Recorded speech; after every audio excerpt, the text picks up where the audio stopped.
Vanoi gam tinaum ku kichate ho zo se na bon chawin jingka pha lakau ni sim som le li Friday ni khuin zong jingka thu so ngai ki du hiti thu so ngai tau hiti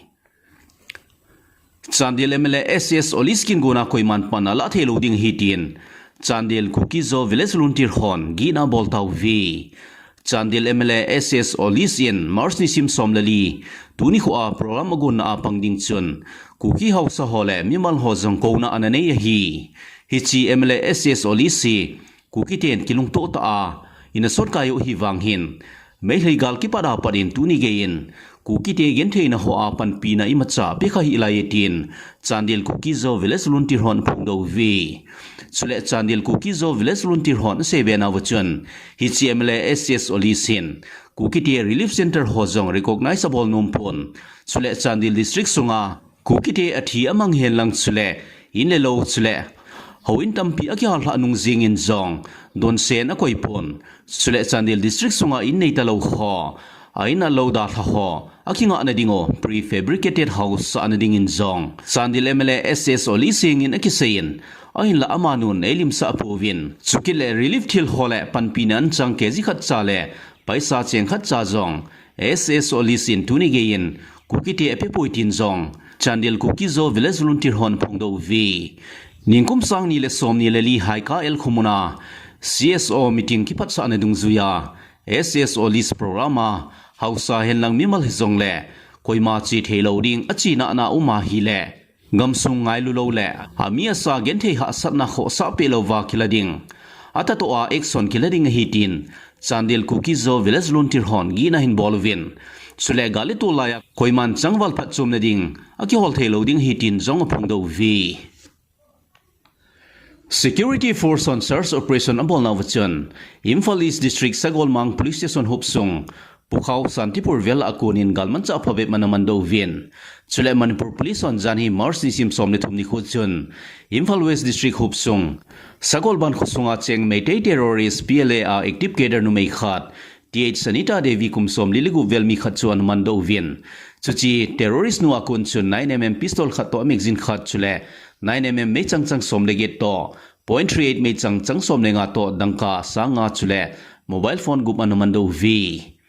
chule Janhi Mars nisim som le thum Thursday ni khuchun security force on Tingnopal district Tingnopal police station hupsung border pillar number 85 le 86 vel akunin Meitei terrorist UNLF koring fiksona active cadre khat moirang team Riki Singkiti kumsom ni leni vel mi khat Imphal East district hupsung Khurai chairin thongkhu mi khat chana mando vi chule Kakching district Hianglama kunin zong Manipur police on Meitei terrorist pripaga active cadre khat an mando vi Churachandpur district bar association CDBA khon suthing khat hin bolovin aung ding Mars nisim somni leni ni khwa tuibong khumuna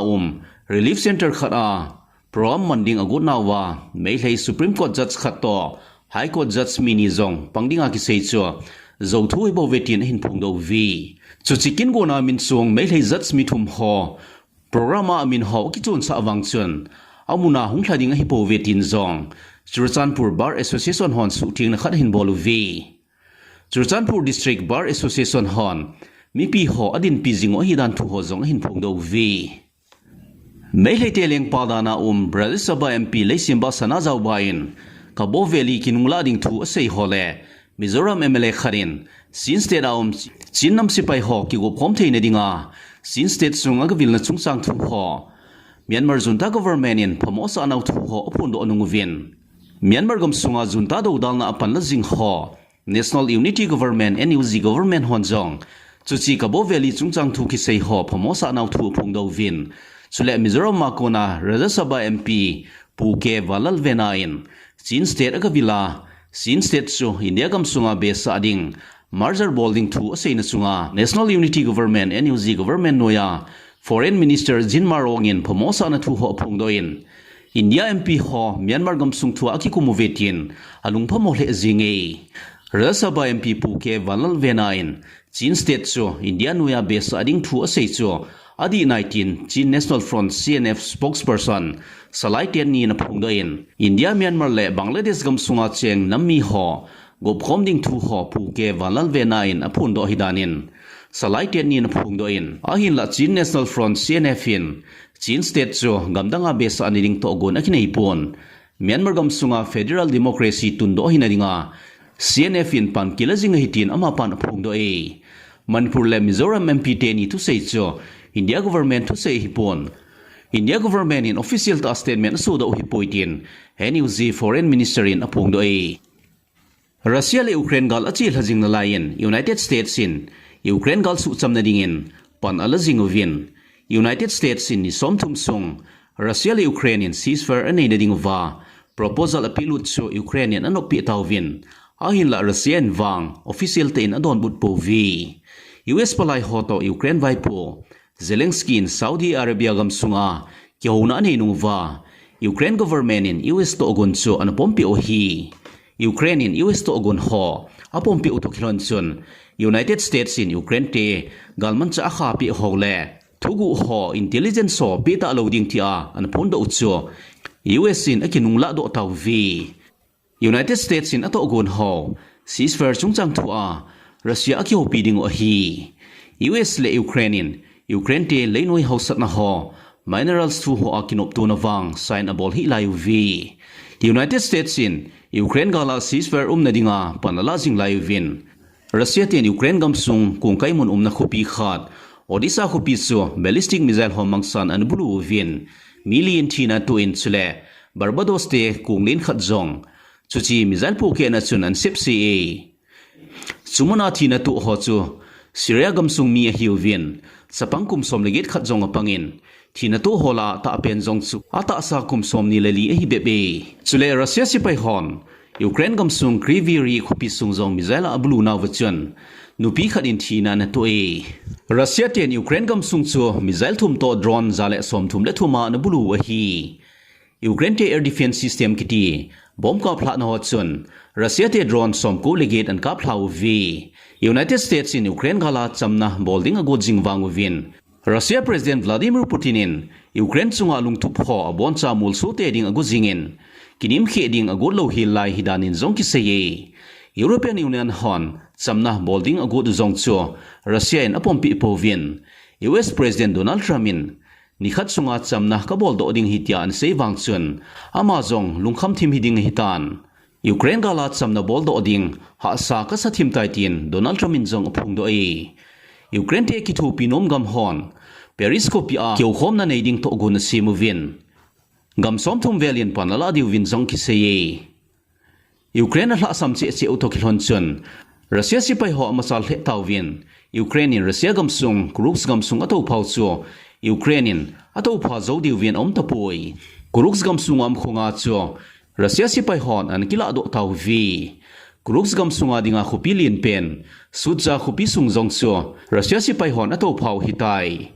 groups gamsung su Ukraine sipai hon olin ala so jingvin abon cha hin hla so ne ding hi sota loading in jong ki seye groups gam kai sunga suja khupi pamla a khuneu ho zo si chu Russia sipai hon ato pha kit o hitai chuchi Russia gamsung crooks gam kai sung chu to Russia sipai hon ato pha na mun ho ki hle to ding tia Ukrainian Russia te pressure and pacing o ahin la Ukrainian chuchi crooks gamsung hu do zo lo wa hi le Donetsk le Luhansk gamsung akinung la do diu chu Ukraine dinga ha sata so do ding hitai US President Donald Trump in Ukraine gala ni somthum sung ceasefire to gon asim chu phachum lo be ding hi dan le ngol huita to gon khat hidanin Ukraine sipai hon phung do vi Russia in ceasefire somni lenga ve an boke sau hitai tia Zelensky an seisa hi Russia and Ukraine gamsung pumpi hi sangni le somni lenga ting le abon cha to pha su hiling to gon an hu hidanin Zelensky na phung do e US to gon ni somthum sung ceasefire chu Russia government in phasum loading in agelovin chuchi ni somthum sung chu Ukrainian ki gon tup na anei diu hitin Russia na phung do vi United States in Ukraine gala ni somthum sung ceasefire na dinga proposal an pelu do chungchang thua Russia President Vladimir Putin in zanhi mars ni sim somletum Thursday ni khuchun thupon an bolin chuchi chungchang thua do na khota khat do dinga nei hi dan thu ho ama pan phung do in don Vladimir Putin in US President Donald Trump to akimu to a chuchi thu ho a Kouna nei hlonding adei dan thu ho phung do e chuchi proposal chungchang thu a US Special Envoy Steve Witkoff in zani Thursday ni khwa Russia palai ho an kimu pi hidanin zong ki seye. Russia President Vladimir Putinin Moscow khopia press conference an bolin Russian chuchi US to ogon ceasefire proposal cho kapomovi hinla chuchi ceasefire chun galitul hong ki patna chungchanga boina ho asu hlap ding le phaso ta chamna le mona om thei zo na ding a hi powa hi le keiman jong pha ka sa tho 19 Vladimir Putin in apong do in la chuchi ceasefire proposal cho pachum lo be ding amin mai bo hiding hitin Russia President Vladimir Putin in apong do ai Russia President Vladimir Putin in sebena kasipai ho galmun zo sia machal he jinguvin kasipai ho vin tu le to a Ukraine sipai hon ato phanau Russia gamsung crooks gam kai sunga Ukraine sipai ho a hindel do so hil tingule Russian mabana ipi to gon kingai tu ding ham kiveding a hitin Russia President Vladimir Putin in apong do ai Russia President Vladimir Putin in chuchi thu ho cho Belarus President Lukashenko to press conference nei na an phun do hi Russia President Putin in sebena isom thum sung galbol aki khungai sunga cruise gam sunga Ukraine sipai ho cho gale tolum lo hila galmun ho akuna kimotol do jingning hinam tin do na zong na bolin chuchi ceasefire cho ipi phaso mongding hinam tin Russia President Vladimir Putin in do na zong na bole US President Donald Trump in Gaza Strip gam sung mi ho Egypt gam sung Sinai Peninsula le Jordan gam sunga chu luding ti ato gon sim cho akinung la do tan chu ti a Donald Trump in ato gon ho withdraw abol cho Hamas sing mi hon aneli movin US President Donald Trump in Israel te lungtup ho subul hit na dingin avelin nungtup da hen tin zong nge na boluvi Donald Trump in Gaza Strip gam sunga kuna mihim laksom ni wal ho ki chun do taloding hi vetia zanima sa Wednesday ni khwan phon do hi ahin la United States in Gaza gam sung to phading Gaza Strip gam sung sa phading ti a thupon an bol sa chu kinung la do hi la ye tu so oi chan hin ki chai tai tu so ngai ho zo sin bon chawin ni khupa